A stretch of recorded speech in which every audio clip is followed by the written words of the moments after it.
I'm Kurt Kainer. I'm the president and chairman of the Harrisburg Harvest Festival Association. We're trying to teach our kids how to farm. It's the largest single fundraiser for FFA in Harrisburg. The end game is to have a fully subsidized, sufficient level of money to support our kids in these industries.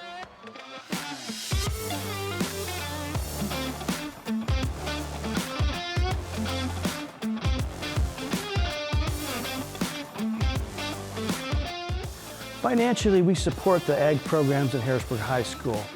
Our hopes are to grow this to the point that we can support other schools' ag programs, which includes vocational skills, welding, mechanics, pipe fitters. We need all those things. I get requests from a lot of different industries. Can we be involved in this? It's time that we start taking them up on that. We want to invite everybody to our community. There's lots of stuff to do. Good, clean, family fun.